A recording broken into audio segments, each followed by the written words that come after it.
What's up, guys? Logic over emotion, and today we're going to be discussing why the Democrats have no chance to win the 2020 election and they have no one to blame but themselves.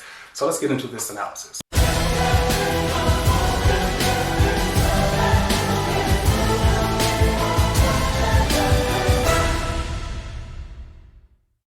Before we begin this video today, I'd like to ask you to comment, like, and share. And if you are not a normal viewer here at Logic Over Emotion, consider hitting that subscribe button. We love to have you as part of the channel because here we bring the hard truth while others are busy virtue signaling. Now let's get into it.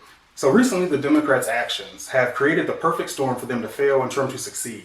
Now, it's rather obvious what the main issues are today: the economy, COVID, and of course the riots. And let's take a guess at what we didn't hear about at the DNC.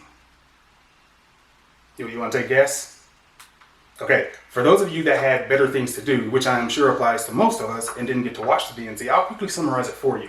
Orange man bad, orange man terrible leader, Joe Biden nice, normal guy, and he has a woman of color as his VP pick. I kid you not a mention of COVID, outside of saying that Trump was terrible at how he handled the situation, and that Joe Biden would basically close the economy down for like 3 months and have a mandatory mask mandate. There were no mention of jobs or the state of the economy, and in my opinion, the biggest mistake of all was not mentioning the riots. Now, I don't know about you, but it doesn't seem too smart to think that a person who has been in political office for 47 years and served as Barack Obama's VP while accomplishing literally nothing would be the perfect guy to take over and solve all of our problems. And the best part of all, they couldn't provide a single fact or detail of anything positive that they have done in regards to the American people, which is exactly why there were no facts at all. It was overly emotional and lacked any sort of substance. The RNC, on the other hand, was vibrant and full of energy. We heard about all of the actual real concerns that most Americans have, not some systemic racism BS that really does nothing for anyone at the end of the day. In fact, there were so many facts, so many accomplishments that CNN actually had live fact checking during the RNC, which of course, like most things on their network, was a joke. They are very determined to make sure that you think about things the way they want you to think about them. This came over as petty, and optically it wasn't very good for them. So here was the opportunity to actually give the American people a plan, and we got nothing but a bunch of fear-mongering and virtue signaling along with a few bad jokes from the Democrats. Thank goodness the RNC and the DNC were polar opposites. But let's dive into a very important factor in all of this, and that is how the Democrats have handled these riots.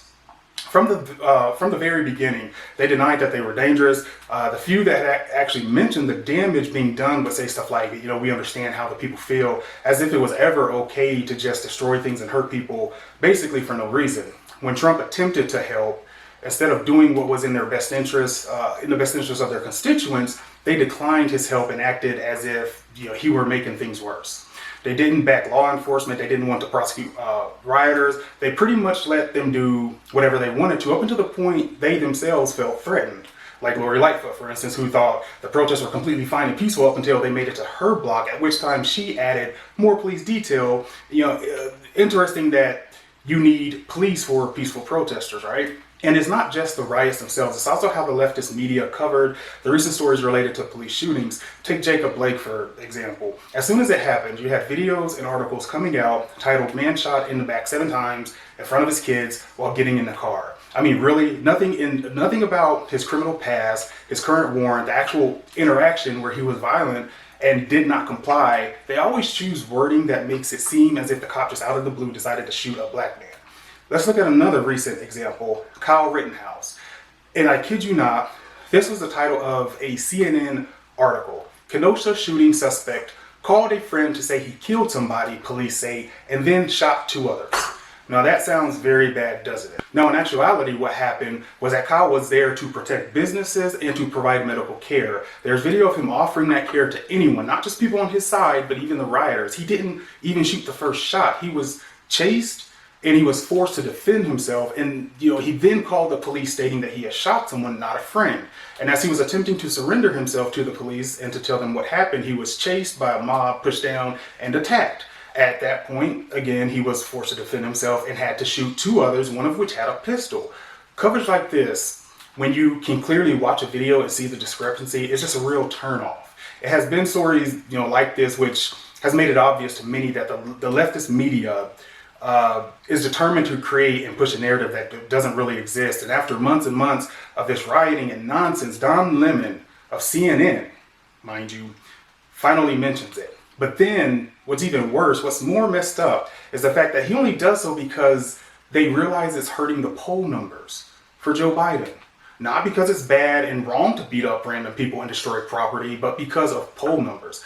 It's so clear what the intent is here. With these actions, the Democrats have lost a lot of their own voter base as well as potential voters. And after the DNC, Trump's numbers basically surged and are getting better by the day. That's going to be it for this one, guys. Thanks for watching. Make sure you like, comment, and subscribe. You all take care.